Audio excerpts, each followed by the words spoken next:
नमस्ते दोस्तों, आप सभी का स्वागत है इस पवित्र पर्व करवा चौथ की कथा सुनने में। करवा चौथ का व्रत हर साल कार्तिक माह की कृष्ण पक्ष की चतुर्थी तिथि को किया जाता है। यह व्रत सुहागिन स्त्रियां अपने पति की दीर्घायु और सुख समृद्धि के लिए रखती हैं। पूरा दिन निर्जला उपवास रखकर वे रात्रि में चांद देखकर और पूजा करके अपने व्रत को पूर्ण करती हैं। तो चलिए शुरू करते हैं करवा चौथ की कथा। आपको कथा ध्यान से सुननी है और हुंकारे भरने हैं। बहुत समय पहले की बात है। एक साहूकार के 7 बेटे और उनकी एक बहन थी करवा। सभी 7 भाई अपनी बहन से बहुत प्यार करते थे, यहाँ तक कि वे पहले उसे खाना खिलाते और बाद में स्वयं खाते थे। एक बार उनकी बहन ससुराल से मायके आई हुई थी। शाम को भाई जब अपना व्यापार व्यवसाय बंद करके घर आए तो देखा उनकी बहन बहुत व्याकुल थी। सभी भाई खाना खाने बैठे और अपनी बहन से भी खाने का आग्रह करने लगे, लेकिन बहन ने बताया कि उसका आज करवा चौथ का निर्जल व्रत है और वह खाना सिर्फ चंद्रमा को देखकर और उसे अर्घ देकर ही खा सकती है। चूँकि चंद्रमा अभी तक नहीं निकला है, इसलिए वह भूख प्यास से व्याकुल हो उठी है।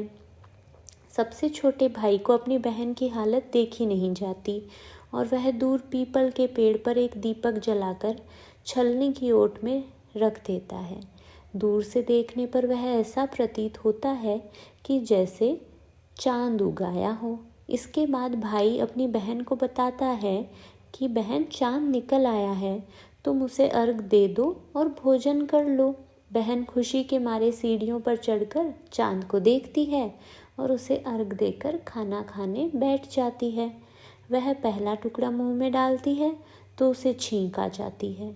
दूसरा टुकड़ा डालती है तो उसमें बाल आ जाता है और जैसे ही तीसरा टुकड़ा मुंह में डालने की कोशिश करती है तो उसके पति की मृत्यु का समाचार उसे मिलता है।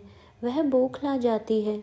उसकी भाभी उसे सच्चाई से अवगत कराती है कि उसके साथ ऐसा क्यों हुआ। करवा चौथ का व्रत गलत तरीके से टूटने के कारण देवता उससे नाराज हो गए हैं और उन्होंने ऐसा किया है। सच्चाई जानने के बाद करवा निश्चय करती है कि वह अपने पति का अंतिम संस्कार नहीं होने देगी और अपने सतीत्व से उन्हें पुनर्जीवन दिलाकर रहेगी। वह पूरे 1 साल तक अपने पति के शव के पास बैठी रहती है, उसकी देखभाल करती है। उसके ऊपर उगने वाली सुई नुमा घास को वह एकत्रित करती जाती है। 1 साल बाद फिर करवा चौथ का दिन आता है। उसकी सभी भाभियाँ करवा चौथ का व्रत रखती हैं। जब भाभियाँ उससे आशीर्वाद लेने आती हैं तो वह प्रत्येक भाभी से ये सुई ले लो, ये सुई दे दो, मुझे भी अपनी जैसी सुहागिन बना दो, ऐसा आग्रह करती है। लेकिन हर बार भाभी उसे अगली भाभी से आग्रह करने का कह के चली जाती है। इस प्रकार जब छठे नंबर की भाभी आती है तो करवा उससे भी यही बात दोहराती है। यह भाभी उसे बताती है कि चूंकि सबसे छोटे भाई की वजह से उसका व्रत टूटा था, अतः उसकी पत्नी में ही शक्ति है कि वह तुम्हारे पति को दोबारा जीवित कर सकती है। इसलिए जब वह आए तो तुम उसे पकड़ लेना और जब तक वह तुम्हारे पति को जिंदा ना कर दे उसे नहीं छोड़ना। ऐसा कह के वह चली जाती है। सबसे अंत में छोटी भाभी आती है। करवा उनसे भी सुहागिन बनने का आग्रह करती है, लेकिन वह टालम टोली करने लगती है। इसे देख करवा उन्हें जोर से पकड़ लेती है और अपने सुहाग को जिंदा करने के लिए कहती है। भाभी उससे छुड़ाने के लिए नोचती है, खसोटती है, लेकिन करवा नहीं छोड़ती है। अंत में उसकी तपस्या को देख भाभी पसीज जाती है और अपनी छोटी अंगुली को चीरकर उसमें से अमृत उसके पति के मुंह में डाल देती है। करवा का पति तुरंत श्री गणेश कहता हुआ उठ बैठता है।